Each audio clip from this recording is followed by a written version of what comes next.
What is happening, ladies and gentlemen? Welcome to episode 2 of this Road to Glory career mode with Grimsby. We uploaded episode 1 yesterday, and I want to say a massive thank you to everybody who liked that first episode. There was over 250 likes. Can't really ask for much more than that, so I appreciate everything that you guys did on yesterday's video. So as promised, I said if you got that to 100 likes, I would give you guys episode 2 the following day. So here we are. Now, as we build upon yesterday's episode, I just wanted to say as well that there will 100% be times that I miss to change an appearance of a player to do with our youth academy. If you guys don't know, you can edit your player, give them new boots, untuck their shirts, and they all come with the generic style of tucked in shirt wearing EA boots. So if we sign a player from a youth academy and I forget to edit them and they play in our side, please leave me a comment, because sometimes I do go through spells where I forget about it and then they go 10, 15 games in and they look so ridiculous. So if I ever forget, leave me a comment down below and I'll try my best to change it. I believe I've changed most of the guys who are involved in today's episode. We've got 4 players who are starting this first game here from our youth academy. 2 central midfielders in the form of, I believe, Cox and also Peterson. The winger of McNeil, and in fact, I said I tell a lie, it's 3 in the starting 11, but we do have another one on the bench in the form of Hughes. So there is going to be 4 in terms of the players that are going to play a part today. I'm excited to see how they will all perform. Like I said, I believe I've changed around nearly all of those guys in terms of their looks. Might have not done it for this first game, but I know I have done it by the end of today's episode, so bear with me as we kickstart the episode off with the game against Oldham Athletic. We ended off last episode in 5th place in League 2 after 3 wins, 3 draws, and a single defeat. And you remember the final game of yesterday's episode as well was a 3-3 ridiculous game against Bury, where we had the lead 2-0, threw it away, then got back to 3-2, and then threw that away, because for some reason Nicky Maynard had something in his breakfast that morning and decided he wanted to put a damper on the party. However, this one against Oldham, I was determined to get back to winning ways. And it seemed like so was McNeil, because he put us 1-0 in front, firing in his first of today's episode. The Scottish right midfielder, we spoke about him last time out. He is going to be a massive important player for us in the series. Number 13, he'll be wearing a different number next season. I'm not sure what number we'll give him. We'll make that decision. But the bald beauty from Scotland decided he would be the man to put us in front. There was also a comment on the last episode as well saying that can we change McNeil's hair because he's bald at 17. Well, the thing is, guys, 1, there is no way to do that. You can do it in the edit player, but you can't actually change the hairstyle of a player, so that doesn't matter. And then secondly, I'm really not that bothered about it, to be fair. It's his hair. Let him do what he wants. Pretty much is my outlook on it. But although we had a great start, we still required our goalkeeper to have to make a save to keep the score 1-0. Then, take a look at this. Cox in the middle of the park will lay it off towards Thomas. Thomas brings it under control and through the legs of the defender. Fired it in the back of the net to make it Grimsby 2, Oldham 0. Lovely finish from Thomas. And that, I would say, secured us the 3 points. I felt pretty confident. I know we lost the 2-0 lead against Bury last time out. However, this time around, I just didn't feel like we were going to lose this one. I felt like this was good enough for us to get the 3 points. And if I'm being brutally honest, Oldham hadn't really tested us like Bury did. It was a pretty poor performance by them by all accounts. Now, I've just looked at that from that replay. Didn't actually go for his leg, so I'll take that one back. But nevertheless, the 2-0 win in the first game gets us the 3 points. And that's enough to climb us into the top 3 of automatic promotion, baby. Like I said, the top 3 got from League 2. So we only have to finish in the top 3 and get ourselves into League 1, and that is the way I want to do it. I'm looking at automatic promotion this season, see if we can get up there. If we can't, don't worry about it. It's like I said, the main aim is trying to get a side here with as many youth academy players as we possibly can, and also any suggestions that you guys want me to bring in. And I have taken a look. There is quite a lot of suggestions. Obviously, the window is now closed because we played through the first sort of 2 months of this one in episode 1. And the reason I did that is because I knew we wouldn't have that much money to make a lot of signings happen. So the suggestions that you guys leave will most likely have to be suggestions for League 1 football and Championship football. It's not going to be a case where we'll be able to bring them all in now because we just don't have that kind of money. But up next was a game against Stevenage, away from home. A mishap right at the start of this game put us in a very weird position, to be fair. I tried to play the ball back to my keeper, and it just didn't work out that way. They got a corner, put it in, headed out, and it was just bouncing around our box. We finally clear it, and we got away with a massive chance there for Stevenage, hitting the woodwork to stop them going 1-0 in front. Then, 16 minutes gone, Pringle brings the ball under control. We'll find Robles. He lays it on towards Peterson. And our Youth Academy player gets his first goal in Grimsby colours. The CDM from Scotland gets himself on the score sheet. And all I will say is, Scotland, if you're looking at this, you have a bright future with a few of these Grimsby players that are coming through. McNeil obviously springs to mind, but Peterson, take a look at this. Getting in from that centre midfield role, firing it. The keeper does get a hand on it, but can't get enough behind it to push the ball out instead. Pushes it into his goal, and Peterson gave us the 1-0 lead away from home against Stevenage, where on another day, that header off the crossbar would have gone into the back of the net. So we were quite lucky and fortunate to be 1-0 up. But then, we did require our goalkeeper again. They did test the Stevenage, to their credit. They did cause problems, and it was very, very tough playing this game. They kept up with the pressure. Campbell Rice in towards Newton. He put his effort over the crossbar. Like I said, they were a decent side here, and it was quite a difficult afternoon, this.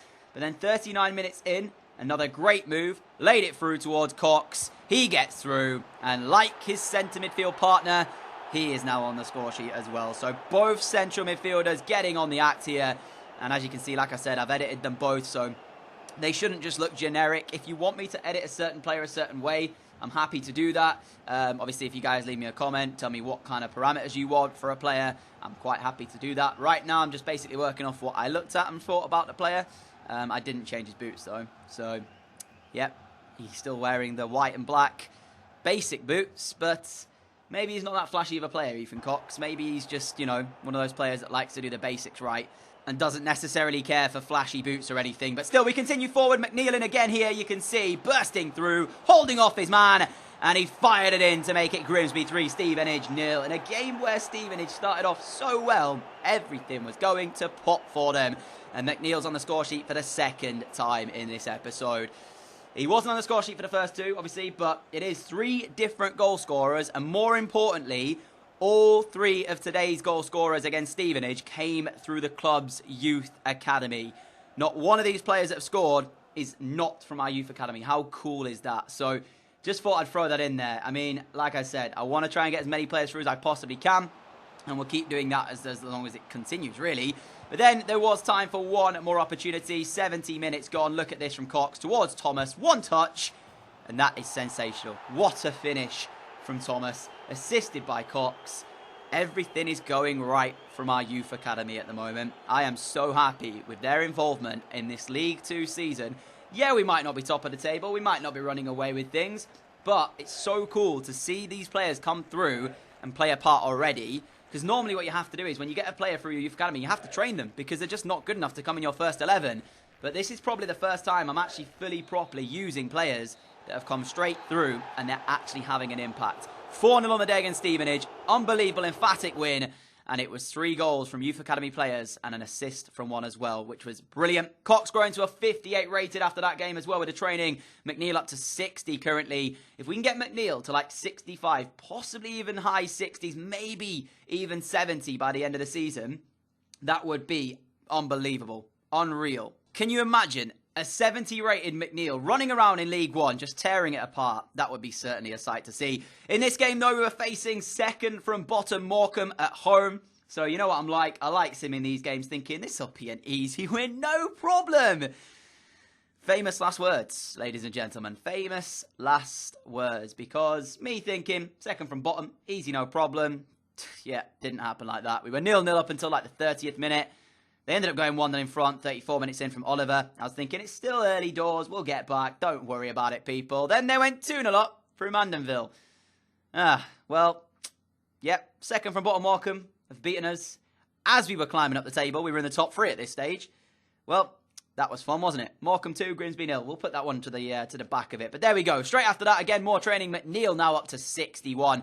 If we keep training him, I do think we will get him to at least 65. That is the aim at the moment. Possibly higher, like I said. So we'll see what kind of growth we get out of him. And if we do actually get more players coming through the youth academy, I might have to even switch up the training. Now, this is my favourite part so far. The youth scout report returns. More players coming into this club's youth academy.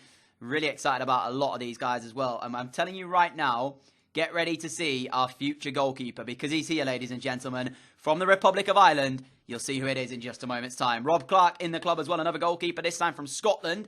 Not quite as good as the man from the Republic of Ireland, but you'll see that guy right now. The third and final monthly scout report came back. Donald McNamee, I apologise if I'm saying his name wrong. If I am, hit me up with a comment.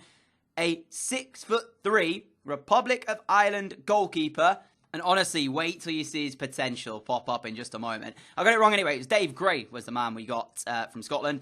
Not as good potential, like I said. Barry Smith, we promoted him, but don't think he's got much of a future. Look at that. 76 to 94 on Donald McNamee. Starts at 56. You bet you. He's coming in straight into the team. He's going to be our number one from now on. I'm sorry. You know what? I'm sorry to McCone or whoever it is we've got in there. I just can't do it. 16-year-old Donald McNamee is coming in. 6'3", 56 rated. Potential of 76 to 94.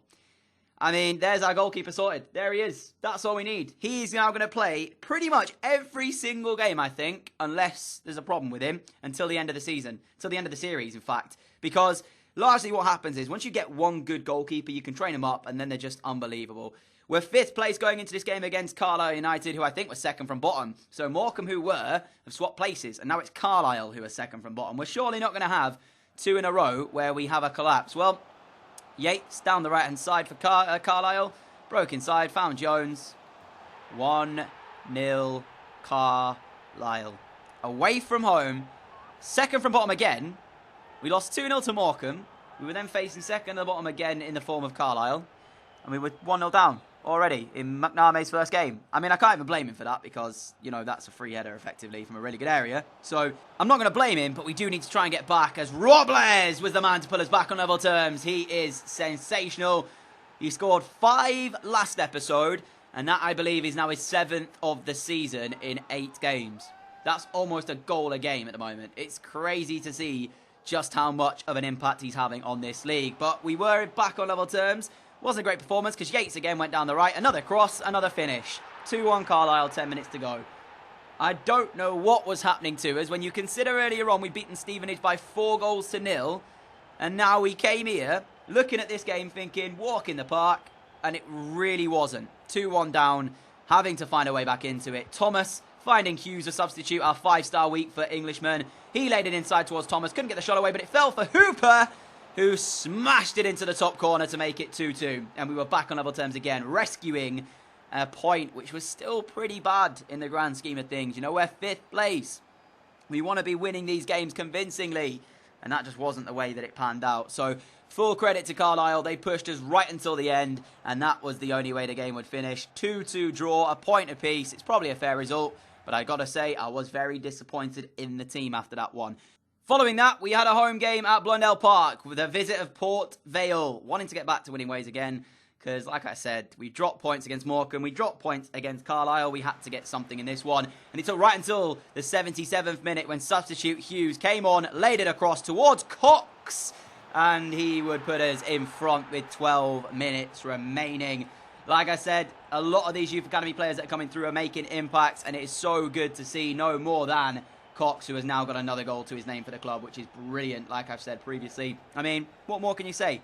Unbelievable stuff from the central midfielder. So 1-0 to Grimsby Town, looking like the winner, unless there was still time for our opponents to say something about it. If you do want me to change Cox's boots, I will be quite happy to do that in the comment section. Just leave me a little comment with that one. We kept the pressure right until the end. They couldn't get out here. And Cox again, God's work from him, getting the ball back in a really good area, feeding Thomas.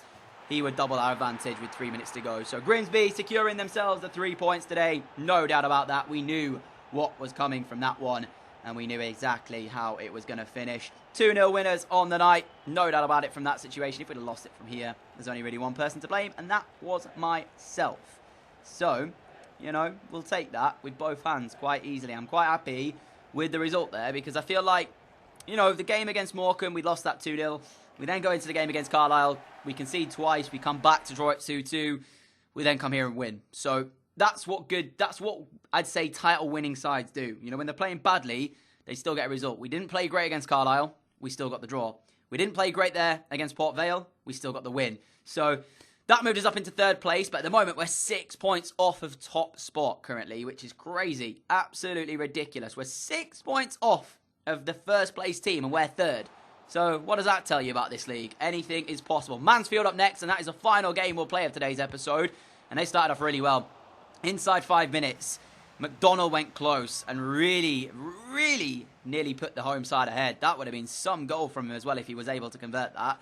That was a sensational strike. A little bit more over would have been in the back of the net and we'd have been struggling there. Unfortunately, though, for them, it didn't happen. Then we had our first chance. Hendry on the right, finding his way through, lays the ball inside towards Robles. What a finish this is for his 8th of the season in League 2. He is a goal machine. Ladies and gentlemen, Robles is on fire in this series. 10 minutes on the clock, Grimsby 1, Mansfield 0. And what a relief it was to get that goal as well. Like I said, Mansfield starting off really well, testing us. So we had to get that as soon as possible. Then a really good save here from the first time of asking from our new goalkeeper. And he would be the man to keep us in front. What a save it was from a thumping header as well from Mansfield, who pressed for an equaliser right until the last few minutes of the game. Rose here, feeding Walker. Hint of offside about it, but he must have come back onside just in time. His shot wide of the post. And after 93 minutes of football here, Grimsby Town came out as 1-0 victors. Maybe didn't deserve it. Like I said, I've played better. We've had better games. But in that situation, you just have to say, well, we've won the game anyway. Who cares? Do you know what I'm saying? Who cares in the aspect of that one? We win it. I don't really care how we play. So I'm only really bothered if we lose it. That's when the problem lies. But nevertheless, that is it for the gameplay of today's episode. Thank you so much for watching it. If you did enjoy the episode, a like would be greatly appreciated. As always, guys, thank you so much for all of your support on the channel. Really appreciate that as well. You guys are incredible for all the support you show me, especially on episode 1. I'd appreciate if we could hit over 100 likes on episode 2, guys, as I did bust quite a lot to get this out for you today. So hopefully you appreciate that as well. Exeter were the final game we would play before the end of the episode. A sim game at home. Again, Exeter, we're not doing like the best in the league, but weren't doing the worst. So I thought we should be able to get a result here. But then again, you guys have seen it. How many times have I said we should get a result and then we don't? Stockley scoring for Exeter in this one. 38 minutes gone. Praying for a late equaliser. Come on, boys. You can do it. You can do it. Somebody put the ball in the back of the net. Please. Nope. 90 minutes of football. Exeter 1, Grimsby 0. So that's it for today's episode, guys. Thank you so much for watching. 5th place is where we end off, like the first episode. And I'll catch you all again very soon for another one. Until then, enjoy the weekend. See you all again soon. Adios.